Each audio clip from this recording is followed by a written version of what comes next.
ગુજરાતના લોકોને શું એ જાણવાનો હક નથી કે તેમના ધારાસભ્યો એમના વિસ્તારના પ્રશ્નો વિધાનસભામાં કેવી રીતે ઊભા કરે છે? શું ગુજરાતના એ લોકો કે જેઓ તેમના વિસ્તારમાં તેમના નેતાને મત આપે છે એમને એ જાણવાનો હક નથી કે તેમના વિસ્તારના કામો થઈ રહ્યા છે કે નહીં? આ તમામ ચર્ચાઓની વચ્ચે હવે વિસાવદરના ધારાસભ્ય ગોપાલ ઇટાલિયા દ્વારા તેમના વિસ્તારના જે પ્રશ્નો મૂકવામાં આવ્યા હતા વિધાનસભામાં, એ પ્રશ્નોને લઈને એક પોસ્ટ કરવામાં આવી છે, નિવેદન પણ આપવામાં આવ્યું છે અને એની સાથે સાથે અનેક સવાલો પણ ઊભા કરવામાં આવ્યા છે. આ સમગ્ર બાબતે વિગતે ચર્ચા કરીશું. નમસ્કાર, હું છું ઉજ્જવલ અને આપ જોઈ રહ્યા છો નિર્ભય ન્યૂઝ. ગુજરાતમાં હાલ વિધાનસભાનો સત્ર ચાલી રહ્યો છે અને આ વિધાનસભાના સત્રમાં તમામ ધારાસભ્યો પોતાના વિસ્તારના પ્રશ્નો મૂકે છે. પરંતુ આ તમામ ચર્ચાઓની વચ્ચે અહીંયા એક પ્રશ્ન એ પણ ઊભો થઈ રહ્યો છે કે તમારા વિસ્તારના ધારાસભ્યએ તમારા વિસ્તારના કેટલા પ્રશ્નો જે છે અને જે તમને ખરેખર પ્રશ્નો છે એ પ્રશ્નો વિધાનસભામાં મૂક્યા કે નહીં, આ તમામ જાણકારી આપણને કેવી રીતે મળશે?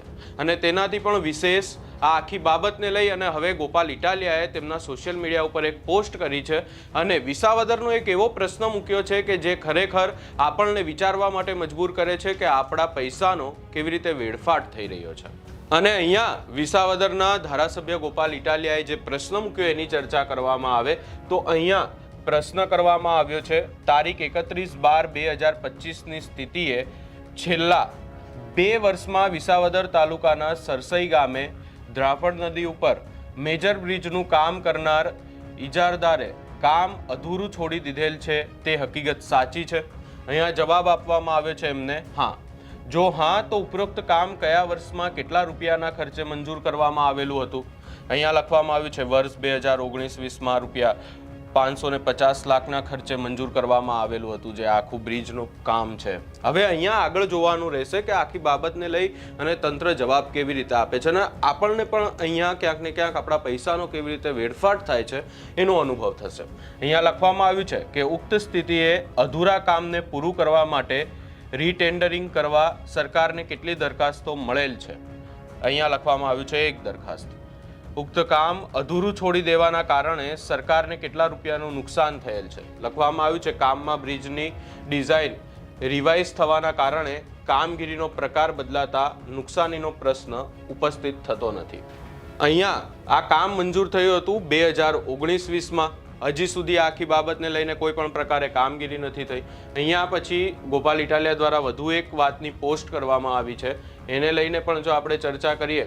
અહીંયા પ્રશ્ન ઘણો ગંભીર પ્રશ્ન છે અને પ્રશ્ન ગંભીરતાથી એટલા માટે લેવો પડી રહ્યો છે કારણ કે અહીંયા 550 લાખ રૂપિયાના ખર્ચે આ મંજૂર થયેલું કામ હજી સુધી આ કામ પૂર્ણ નથી કરવામાં આવ્યું. અને એનાથી પણ વિશેષ આખી બાબતને લઈ અને ગોપાલ ઇટાલિયા દ્વારા શું કહેવામાં આવ્યું હતું એ પણ સાંભળી લઈએ.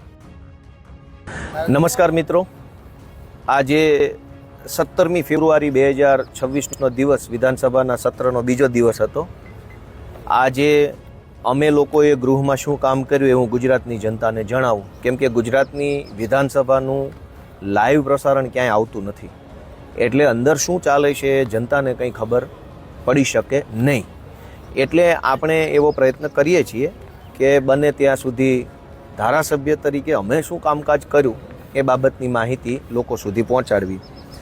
આજે મારા આમ તો 4 પ્રશ્ન હતા કુલ, એમાંથી 3 પ્રશ્નો એડમિટ થયેલા એટલે કે પસંદ થયેલા એટલે કે સિલેક્ટ થયેલા હતા. જેમાંથી પહેલો પ્રશ્ન હતો કે વિસાવદર તાલુકાના સરસઈ ગામે દ્રાફડ નદી ઉપર બ્રિજનું કામ કોન્ટ્રાક્ટરે અધૂરું મૂકી દીધું છે અને આ બ્રિજનું કામ લગભગ 4-5 વર્ષથી અધૂરું છે અને એના કારણે સરકારને કેટલા રૂપિયાનું નુકસાન ગયું છે અને હવે આ બ્રિજ બનાવવા માટે સરકાર શું કરશે? આ પ્રશ્નની અંદર સરકારે મને વિધાનસભાની અંદર બિલકુલ ખોટો જવાબ આપ્યો, જે ખરેખર વિધાનસભાના નિયમ પ્રમાણે આપી શકાય નહીં. 2019-20માં વિસાવદર તાલુકાના સરસઈ ગામે દ્રાફડ નદી ઉપર એક બ્રિજ બનાવવાના 5.5 કરોડનું કામ મંજૂર થયેલું. હવે 5.5 કરોડનું કામ મંજૂર થયું, કામ ચાલુ પણ થયું, પણ કામ ચાલુ થયા પછી કોન્ટ્રાક્ટરે એવું કહ્યું કે આ પુલની ડિઝાઇન જે સરકારમાંથી બનીને આવી છે એ ડિઝાઇન બરાબર નથી અને ડિઝાઇન યોગ્ય ન હોવાના કારણે હું આ બ્રિજ બનાવી શકીશ નહીં. હવે આ સરસઈ ગામમાં જવા આવવાનો મુખ્ય એક જ માર્ગ છે. વૈકલ્પિક તો હોઈ શકે, ખેતરોમાંથી ગમે તે બાજુથી ગામમાં જઈ શકાય, પણ મુખ્ય રસ્તો કહેવાય આવન જાવનનો એ આ એકમાત્ર દ્રાફડ નદી ઉપર છે. અને એ બ્રિજ 5-5 વર્ષથી ટલ્લે ચડેલો છે. એટલે આજે વિધાનસભામાં રજૂઆત કરી તો સરકારે મને એવું કીધું કે 19-20માં 5.5 કરોડનો મંજૂર થયો હતો, પણ બન્યો તો છે જ નહીં.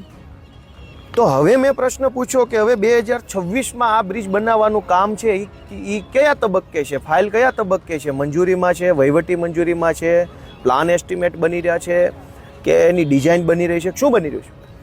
અને નવેસરથી બન્યું તો નવેસરથી ખર્ચો થયો હશે તો સરકારને નુકસાની કેટલી ગઈ?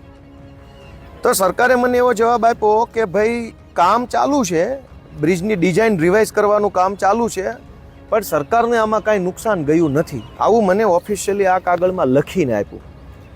લખીને એવું આપ્યું કે આ બ્રિજ હજુ 5.5 કરોડમાં જ બનશે. વાસ્તવિકતા એ છે કે જુનાગઢ જિલ્લાના માર્ગ મકાન વિભાગના અધિકારીએ મને આ લેખિત કાગળ આપ્યું, એમાં એણે એવું લખ્યું છે કે નવેસરથી બ્રિજ બનાવવાનો ખર્ચો 7.5 કરોડ રૂપિયા છે. જિલ્લાના અધિકારી એમ કહે છે કે હવે નવો બ્રિજ જે 2026માં બનશે એ 7.5 કરોડના ખર્ચે બનશે. સરકાર એમ કહે છે કે હજુ 5.5 કરોડના ખર્ચે બનશે. જોકે પ્રશ્ન તો એ છે ક્યારે બનશે? 5.5નો બને 7.5નો બને એ તો ચર્ચાનો વિષય છે જ, પણ ક્યારે એનો જવાબ પણ આજે માગ્યો છે. પણ મૂળ મુદ્દો એ છે કે વિધાનસભામાં હળાહળ જૂઠ ગુજરાતની ભાજપની સરકારે મને આપ્યું છે. સરકારને ખબર છે કે 7.5 કરોડના ખર્ચે નવો બ્રિજ મંજૂર કરવો પડ્યો છે. નવો બ્રિજ એટલે મંજૂર કરવો પડ્યો કે જૂના કોન્ટ્રાક્ટરે કામ ટલ્લે ચડાવી દીધું અને સરકાર કોન્ટ્રાક્ટરોનું કંઈ કરી શકી નહીં, કેમ કે કોન્ટ્રાક્ટરો પાસેથી ચૂંટણી ફંડ પહેલાં લીધું હોય તો જ કોન્ટ્રાક્ટ આપ્યો હોય. એટલે કોન્ટ્રાક્ટરોથી દબાઈ ગયેલી સરકારને તે 1.25 કરોડ રૂપિયાનું નુકસાન કરાવી નાખ્યું. ક્યાં 1.25 કરોડ લેવા જશો? અને 1.25 કરોડ રૂપિયા 5.5નો બ્રિજ 7.5માં બનશે, પણ જનતાને 5 વર્ષ સુધી તકલીફ ભોગવવી પડી એનું શું? બીજો મારો આજે મુદ્દો હતો વિધાનસભામાં કે વિસાવદર તાલુકાના મોણિયા ગામથી સરસઈ થઈ સત્તાધાર યાત્રાધામને જોડતો મોણિયા વડલી ફાટક રોડ, એ મોણિયા વડલી ફાટક રોડ બનાવવા બાબતે ઘણી બધી વખત રજૂઆત કરવામાં આવી છે, પણ ટલ્લે ચડાવવાનું કામ થઈ રહ્યું છે. એની રજૂઆત આજે આપણે વિધાનસભામાં મૂકી છે. અને આજે મારો ત્રીજો પ્રશ્ન વિધાનસભામાં એવો રજૂ કર્યો કે અને આમ તો આખા જુનાગઢ જિલ્લામાં કે કોન્ટ્રાક્ટરોને કામ સોંપી દીધા પછી કામ ચાલુ કરતા નથી. અને એના ઘણા કારણો છે, વિડીયોમાં નથી કહેવા, પણ આખા ગુજરાતમાં આ પ્રશ્ન ચાલે છે કે કોન્ટ્રાક્ટરોને સરકારે કોન્ટ્રાક્ટ આપી દીધા પછી સમયસર કામ ચાલુ પણ નથી કરતા અને પૂરું પણ નથી કરતા. તો આવી રીતે કેટલા એવા રોડ છે કે જેમાં કોન્ટ્રાક્ટરને કામ મળી ગયા પછી પણ કામ ચાલુ નથી કરતા, અને કોન્ટ્રાક્ટરો કામ નથી કરતા તો સરકાર એને કંઈ કહી શકે એમ છે કે કેમ? આ બાબતનો મુદ્દો મેં આજે ઉપસ્થિત કર્યો છે. આ સિવાય આજે વિધાનસભા સત્રની અંદર વિધાનસભાનું લાઈવ કરવામાં આવે એની માંગણી અમે આમ આદમી પાર્ટી તરફથી મૂકી છે. દેશની લોકસભાનું યુટ્યુબ લાઈવ આવે છે, દેશની રાજ્યસભાનું યુટ્યુબ લાઈવ આવે છે, દેશની સુપ્રીમ કોર્ટનું યુટ્યુબ લાઈવ આવે છે, રાજ્યની હાઈકોર્ટનું યુટ્યુબ લાઈવ આવે છે, અલગ અલગ જિલ્લાઓની ડિસ્ટ્રિક્ટ કોર્ટ એનું પણ યુટ્યુબ લાઈવ આવે છે. આ સિવાય દરેક નેતાઓની જે કાંઈ વક્તવ્ય હોય એ પણ લાઈવ આવે છે. બધું જ લાઈવ આવે છે, તો ગુજરાતની વિધાનસભાનું લાઈવ કેમ આવતું નથી? આ બાબતે આજે અમે વિધાનસભામાં રજૂઆત કરી છે. એ સિવાય અન્ય સભ્યોએ પણ ઘણા બધા પ્રશ્નો પૂછ્યા છે. ખાલી તમારી માહિતી માટે, તમે ગુજરાત વિધાનસભાની રોજે રોજની કામગીરીની કોઈ માહિતી લેવી હોય તો એની વેબસાઇટ છે NEVA, એનું આખું નામ છે નેશનલ ઈ વિધાન એપ્લિકેશન, નેવા, NEVA.gov.in, neva.go.in. આ વેબસાઇટ ઉપર તમે જશો તો ગુજરાતની વિધાનસભાના દરેક ધારાસભ્યો કેવા પ્રશ્નો પૂછે છે, શું કામ કરે છે, બધું જ તમે જાણી શકશો. આજે ગુજરાતની વિધાનસભામાં સૌરાષ્ટ્ર ગણોત ધારાનું એક વિધેયક લાવવામાં આવ્યું હતું. આ વિધેયક મુજબ બિનખેડૂત હોય, જે ખેડૂત ન હોય કાયદા પ્રમાણે, એ લોકો ખેતીની જમીન ખરીદી ન શકે એ બાબતનો જે કાયદો ઓલરેડી બનેલો છે એમાં સુધારો કરતું બિલ લાવવામાં આવ્યું. આ બિલ ઉપર અમે વાંધો નોંધાવ્યો છે કે રાજ્યની અંદર કોઈ પણ બિનખેડૂતને ખેડૂત બનવાનો અધિકાર સરકારે આપવો જોઈએ નહીં. તો આજે કુલ મળીને આટલા વિષયો ઉપર રજૂઆત કરી છે. વધુ વિગત આજના દિવસની જોવી હોય તો તમે neva.gov.in ઉપર જઈ શકો છો. નેશનલ ઈ વિધાન એપ્લિકેશન 4 અક્ષર છે NEVA, નેવા ગૂગલ પર ટાઈપ કરશો તો તમને મળી જશે. ત્યાં તમે બધું જ જોઈ શકશો. ખૂબ ખૂબ આભાર. અહીંયા એની સાથે સાથે સવાલ એ પણ ઊભો થાય છે, આ તો ગોપાલ ઇટાલિયા દ્વારા એમના વિસ્તારના પ્રશ્નો જે પૂછવામાં આવ્યા એની સોશિયલ મીડિયા ઉપર પોસ્ટ મૂકવામાં આવી, એટલે આપણને ખબર પડી કે એક વિસ્તારનો ધારાસભ્ય પોતાના વિસ્તારના પ્રશ્નો કેવી રીતે ઊભા કરે છે વિધાનસભામાં. અહીંયા પ્રશ્ન એ થઈ રહ્યો છે કે શું ગુજરાતના તમામ ધારાસભ્યો પોતાના જે સોશિયલ મીડિયા હોય છે કાં તો કોઈ પણ એક જગ્યાએ આવી રીતે પોતાના પ્રશ્નો જાહેર નથી કરી શકતા કે અમે અમારા વિસ્તારના આ પ્રશ્નો ઊભા કર્યા છે?